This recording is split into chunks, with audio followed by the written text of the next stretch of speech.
এই পৃথিবীর বুকে কত রহস্য, কত অজানা ঘটনা লুকিয়ে আছে, তার সবটুকু আমরা জানি না। আজ আমরা আপনাকে নিয়ে যাচ্ছি সেই রহস্যময় সৌদি আরবের এক পাহাড়ে, যেখানে ইসলামী বিশ্বাস অনুযায়ী একদিন কিয়ামতের প্রথম সংকেত দেখা যাবে এই পাহাড়ে, যেটার নাম জাবাল আল দোখান, আর কেউ বলেন আখিরি জামানার ধোয়ার পাহাড়। জাবাল আল দোখান বা ধোয়ার পাহাড় অবস্থিত সৌদি আরবের দক্ষিণ পশ্চিমাংশে ইয়েমেন সীমান্ত ঘেঁষে জিজান প্রদেশে। এই পাহাড় ঘন কুয়াশা আর গা ছমছম পরিবেশের জন্য পরিচিত। পাহাড়টি প্রায় 500 মিটার উচ্চতা বিশিষ্ট। এর পাশ দিয়ে চলে গেছে গুরুত্বপূর্ণ সামরিক রুট। এই অঞ্চলে নিয়মিত যুদ্ধ, রকেট আক্রমণ এবং অদ্ভুত প্রকৃতির এখনো রহস্য ঘিরে রেখেছে। কিন্তু প্রশ্ন হলো, এই পাহাড় থেকে কি সত্যি কিয়ামতের সূচনা হবে? কোরআনের 44 নম্বর সূরা আদ-দুখান, আল্লাহ তাআলা বলেন, অপেক্ষা করো, যেই দিন আকাশ থেকে স্পষ্ট ধোঁয়া দুখান আসবে যা মানুষকে ঢেকে ফেলবে। হাদিস অনুযায়ী কিয়ামতের আগে কয়েকটি বড় বড় আলামত আসবে। তার মধ্যে একটি হলো আকাশ থেকে ধোঁয়া নামবে যা বিশ্বজুড়ে ছড়িয়ে পড়বে। অনেক ইসলামী গবেষক মনে করেন এই ধোঁয়ার উৎস এই জাবাল আল দোখানি হতে পারে। হাদিস শরীফে বর্ণিত, দাজ্জালের আগমনের পূর্বে পৃথিবীতে ধোঁয়া দেখা যাবে। এটি কাফেরদের দেহে প্রবেশ করবে এবং অসুস্থ করবে, এবং মুমিনদের জন্য তা সাধারণ সর্দির মতো হবে। মুসলিম, তিরমিজি হাদিস। এই ধোঁয়ার ব্যাখ্যায় অনেক ইসলামী চিন্তাবিদ বলেন জাবাল দোখান থেকে আগ্নেয়গিরির ধোঁয়া বা রাসায়নিক যুদ্ধের ধোঁয়া হবে এর ইঙ্গিত।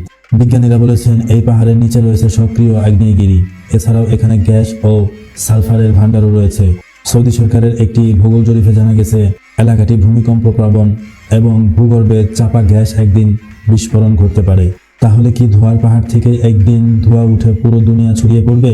জিজান অঞ্চলের বেদুইনরা বলেন পাহাড় থেকে প্রায় রাতের বেলা ধোঁয়া দেখা যায়, কখনো যেন আগুনের রেখা, কখনো ভেসে আসা অদ্ভুত শব্দ।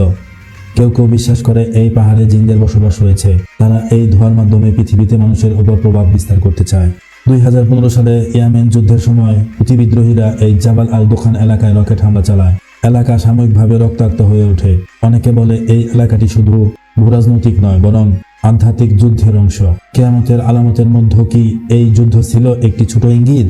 ইসলামের মতে দুনিয়ার শেষ সময়ে 10টি বড় বড় আলামত দেখা যাবে। সেগুলো হচ্ছে দাজ্জালের আগমন, ঈসা আলাইহিস সালামের অবতরণ, ইয়াজুজ মাজুজের আগমন, সূর্য পশ্চিম থেকে উদিত হওয়া, মাটি থেকে বিশাল জন্তু বের হওয়া, ধোঁয়া বের হওয়া, ভূমিধস হওয়া, আগুন বের হয়ে মানুষকে তাড়িয়ে নিয়ে যাবে এদিক থেকে সেদিক, কাবা ধ্বংস হওয়া, কিয়ামতের সিংহা বাজবে। এই ধোঁয়া আলামত নিয়ে জাবাল আল দোখানকে ঘিরে রয়েছে সবচেয়ে বেশি রহস্য। আজকের দিনেও সেই পাহাড় দাঁড়িয়ে আছে তার রহস্য বুক চেপে। জানি না কবে শুরু হবে সেই মহামুহূর্ত, কবে আকাশ থেকে নামবে সেই ধোঁয়া। তবে ইতিহাস, হাদিস, স্থানীয় বিশ্বাস আর আধুনিক বিজ্ঞান সব মিলেই যেন এক আশ্চর্য ভবিষ্যতের পূর্বাভাস। আপনি কি ভাবছেন? জাবাল আদ দোখান কি সত্যি একটি পাহাড়, নাকি এটি একটি কিয়ামতের আলামত? আজ এ পর্যন্তই। দেখা হবে জাদু শহরে নতুন রহস্য, নতুন অভিযান নিয়ে ফিরে আসবো আপনাদের সামনে। ততক্ষণ ভালো থাকুন আর আমাদের সাথে থাকুন। অবশ্যই চ্যানেলটি সাবস্ক্রাইব করতে ভুলবেন না। আল্লাহ হাফেজ।